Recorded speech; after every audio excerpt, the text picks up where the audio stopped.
This is the plaintiff, Dalitza Vega. She says she purchased a car from the defendant and the woman sold her a real lemon. That's right, she knew this car had all sorts of problems. She should have fixed them before she sold it, and she's here suing for the $2,626.71 she had to spend to get the thing working properly.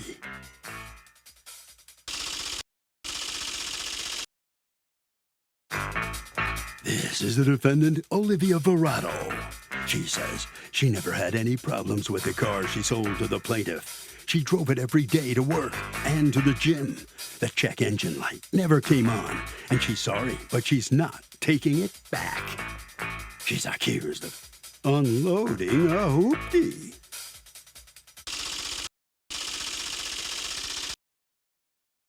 All parties, please raise your right hand. Welcome back to the People's Court. Next case on the docket. The plaintiff bought a car from the defendant and says the defendant lied about the junky thing. But the defendant says she never had any problems with the car and owes nothing. It's the case of a hoopty don't.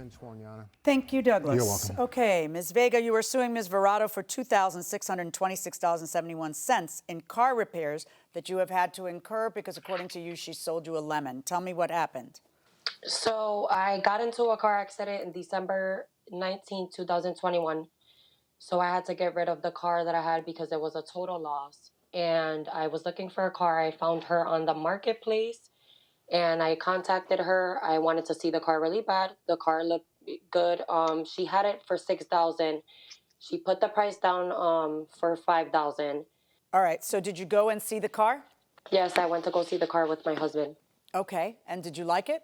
I liked the car. We got to drive it for like 2 minutes on a quick highway. We thought everything was fine with the car. Did you have it checked out by a mechanic? I did not. Okay, go on. I did not until I bought the car, and then I noticed the car was shaking. That's a bad time to have it checked out by a mechanic. The idea is to check it out with a mechanic before you buy the car to figure out if you want to buy the car. But go ahead. So you have it checked out by a mechanic once the sale is complete, and what does a mechanic tell you? I go bring it for an oil change at the Honda dealer, and they tell me that the car needed some repairs right away. I can't take the car like that. It had the oil coolant, different oil coolant. It had the timing belt that was from 15 years ago, from the time that they bought the car. They told me I had to fix the tires. So I went ahead and I paid whatever needed to be done right away. And then after, I brought it to Meneke Car Repair Shop to fix the rest because that was a, better option for me. It was more affordable. So I brought it to Meneke Car Repair Shop. I fixed what had to be fixed. And then I contacted her, let her know that same day. I mean, I see that you did work on the car, and I imagine Honda was all too happy to sell you different things that they felt you should do.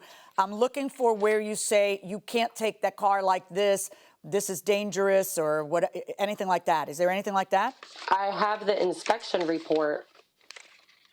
Is this? Yes, this is it then, right? Yes. Okay, good. Yes.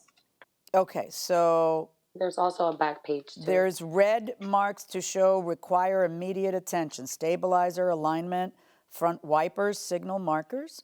Okay, so at Honda, it cost you $529.59 to get those repairs done. And then you did an additional amount of repairs at Meineke, and the total that you've done to bring the car up to where you want it is $2,626.71, correct? Yes. And you feel that she owes you that money. Why? When she sold me the car, she said everything was fine. She only had the car for a month. We asked her why she had the car for a month. She said that she needed to sell it because she needed to move out. So we said, okay, like we didn't think nothing of it. So when we drove the car, it was fine when we drove it home. The next day, I drove it with my kids and my husband, and the car started shaking really bad. So that's what made me bring it to go get an inspection at Honda. And that's when Honda let me know, this is what's wrong with the car. This is what you need to fix right now. Maybe you should test drive a car for more than 2 minutes. It was on a quick highway. What does that have to do with anything? A highway's a highway. You could take the same highway 8 times if it's a 2-minute long highway. I mean, but well, my point is that maybe you needed to test drive the car a little longer and have your mechanic look at it before you invested in it. right? So you knew how, I mean, anybody who buys a used car knows they're going to have to put money in it. You don't think it's a new car with a warranty, do you? You know you're No, buying I a don't. used car. So, all right, what's going on, Ms. Verado? Ms. Vega feels like you knew that this was a bad car, and that's why you only owned it for a month and passed your problems off to her. Let me hear from you. I did end up moving. I only had the car registered under my name for a month. Like How she long said. did you actually have the car? I had it for about like 2-3 months. I had it just sitting there. It wasn't registered. It like Who'd you buy it so I could from? obviously. It was in the family, so it Okay. wasn't just like, I just didn't like buy it like how she did off of somebody, you know what I mean? Right. I never brought it to Honda dealership. I never had a reason to bring it there. So it got me everywhere I needed to go. It never gave me problems. I did simple stuff like oil change, brakes, stuff like that. Like it never needed major repairs, you know what I mean? So Okay, so when she calls you and she tells you, hey, I'm out $2,626, so I want half my money back and I keep the car, what was your reaction? I just said like it's your car now. Like this is days later. You messaged me like when her boyfriend drove the car, her husband drove the car. We drove it. It wasn't just 2 minutes. It was from Waterbury to Meriden on the highway, and he was beating it. He was hitting like 100. There was no shaking. Why'd you let him go to 100? That he wanted to test drive it. That was on him. They were going to buy the car, so I was letting him. So you didn't mind being like, in a see how speeding good it was. car that was going 100? You're not worried because you were in the car, right? Yeah. Yeah, that's I was why you with- might say no, don't go 100. That might be a reason why, because you don't want to die. Well, they were testing. Yeah, well, I they don't were care. testing I don't how care. good Nobody the needs to car go 100. Like, they don't need to test it at 100 because nobody needs to go 100, right? Nobody's supposed to go 100. So, I don't know. They wanted to test drive it. With your body in the car? I mean, no, Ms. Vega, how fast was your husband going test driving it? It was not at 100. Was it at 60, 70? I mean, I presume that he was trying to see what happens at It high was like speeds. 75. Yeah. 75. All right. By the way, is there any paperwork between you guys? Yes, there's a bill of There sale. is a bill and I of sent it sale. What's the bill of sale say? The as bill in- of sale, it says as is on the vessel part of it doesn't say it on the motor vehicle. My What dad difference wrote does it that out. make? It's not a ship or a boat. It's a motor vehicle. Okay. All right. So did you buy a ship or a boat? No, I did not. Welcome back to the People's Court. The defendant says that she never saw this check engine light when she was driving it, so the plaintiff must have done something screwy to make that happen. Let's see what the judge thinks. The truth of the matter is that any car, any used item that you buy is as is by legal default, by default. You have to prove that she gave you a warranty that is different from saying, yeah, it works great. Yeah, it runs fine. Yeah, it takes me from where I need. You have to prove that she said something like, I just put 4 new tires, and then your tire guy says, that's a complete lie. Or I just put in a new engine, and your engine guy says, well, that's a complete lie. In other words, she has to make a specific warranty to you that you can prove is false. Just saying, car's great, cars runs fine, is not a specific warranty. So you fall when you buy in one of these items, a used car, a used anything, a used vessel. When you buy that, there's a premise in the law called caveat emptor, which is Latin for buyer beware.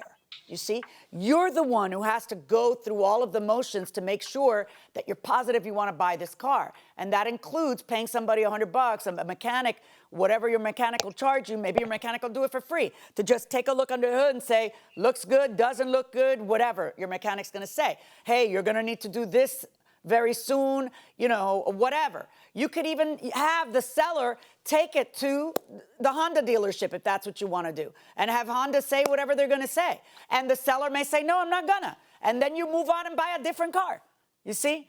But when you choose to test drive it for 2 minutes and then buy it, and there's no warranties, that is the choice you made.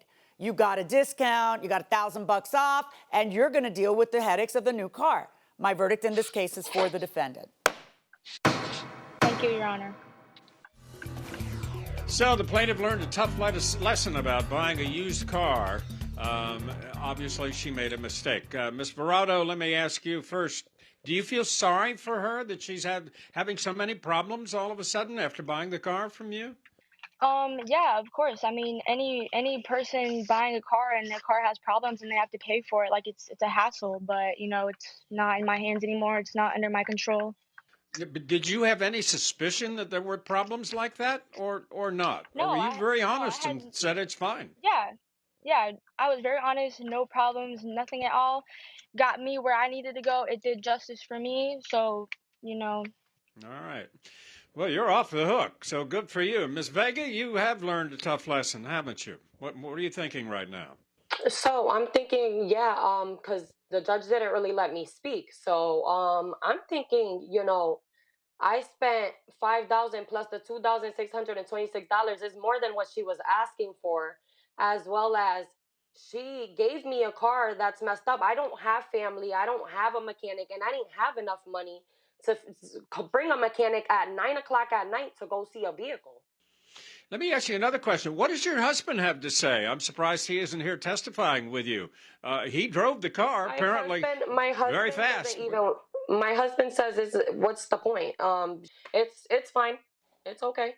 Okay, I know it's not fine. I know it's not okay. You can say that, but I know that you wish you had won. Unfortunately, you didn't, so sorry.